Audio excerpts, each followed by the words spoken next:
बुद्ध बचपन से ही थोड़े से वैरागी किस्म के व्यक्ति थे। उनकी कुंडली देख के एक ज्योतिषी ने बताया भी था। माता पिता बहुत परेशान थे। शुद्धोदन उनके पिता का नाम था। माता पिता ने बहुत कोशिश की कि इस बच्चे का मन विरक्त न हो। अच्छा महल बनवाया, सारी सुविधाएं दी। जैसे ही बुद्ध थोड़े से किशोरावस्था में आए, उस समय की दुनिया की सबसे खूबसूरत महिला से, लड़की से, यशोधरा से उसकी शादी करवा दी। यशोधरा के पिता ने काफी एग्जाम लिए बुद्ध जी के, वो सारे एग्जाम में पास हुए, तब जाकर शादी हुई। ऐसे नहीं हुई, शादी हुई। तो बुद्ध भी ठीक था, रमे रहे उस जीवन में। बेटा हुआ उनका राहुल। अब बुद्ध की विरक्ति का भाव बढ़ता जा रहा था। 29 साल की उम्र के आसपास ऐसा हुआ कि उन्होंने एक मृत व्यक्ति को देख लिया, एक बूढ़े को देखा, एक भिखारी को देखा, एक बीमार को देखा। विरक्त हो गए और उनका मन हुआ घर छोड़ दूं, ज्ञान की खोज में चला जाऊं। अब ज्ञान की खोज में जाए, उनको पता है कि भाई मेरी पत्नी भी है, मेरा बेटा भी है, राज्य भी है, कैसे छोड़ दूं? छोड़ना जरूरी है। अंदर की आवाज है कि छोड़ो, तुम इस चीज के नहीं बने हो, तुम्हारा स्वधर्म कुछ और है। बाहर की जिम्मेदारी है कि छोड़ नहीं सकते। मैं अनुमान करता हूं कि बुद्ध ने शायद अपने पिताजी से कहा हो कभी कि पिताजी मैं बहुत परेशान हूं, छोड़ना चाहता हूं। तो पिता ने समझा बुझा के मना किया होगा कि बेटा शोभा नहीं देता, ऐसा मत करो। हो सकता है पत्नी से भी बात की हो। पत्नी ने भी कहा हो कि ये क्या बात हुई, हम सबका जीवन तुम पे टिका है, बच्चा अभी बिस्तर से भी नहीं उतरा है, अभी तो चलना भी नहीं शुरू किया है, तुम ऐसी बात कर रहे हो।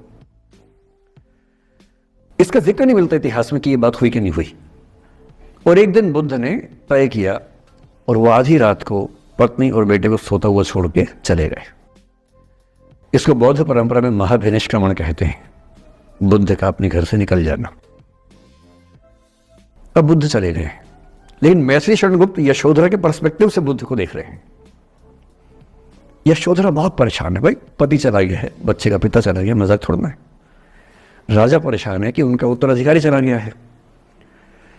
यशोधरा इतनी परेशान है, बहुत लंबे समय तक छंद आते रहते हैं कि वो कितनी बेचैन है, कितनी परेशान है।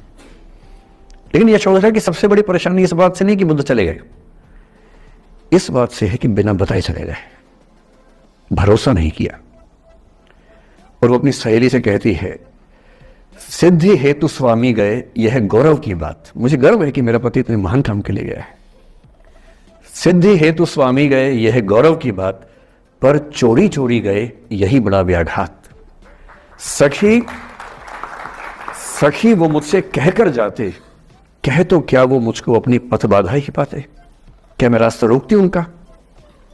उसके मन में ये मलाल है कि बिना बताए चले गए। वो इस भाव को लेट गो नहीं कर पा रही है, परेशान है। फिर बुद्ध को ज्ञान मिला 6 साल की तपस्या के बाद, बोधगया में बोधि वृक्ष के नीचे ज्ञान मिला। बात फैल गई।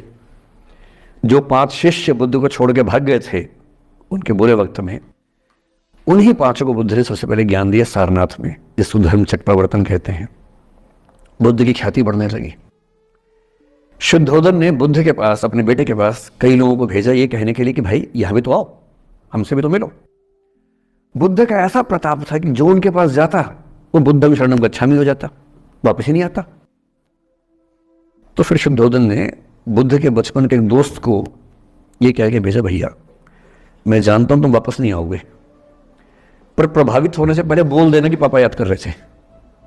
तो वो गया, उससे वायदा निभाया, हो तो गया, बुद्ध के संग में दीक्षित हो गया, पर वायदा निभा दिया। तो बुद्ध ने कहा जरूर जाऊंगा, पिताजी की आगे तो जाऊंगा ही जाऊंगा। बुद्ध पहुंचे अपने कपिल वस्तु, जो अपना इलाका था, वहां पहुंचे।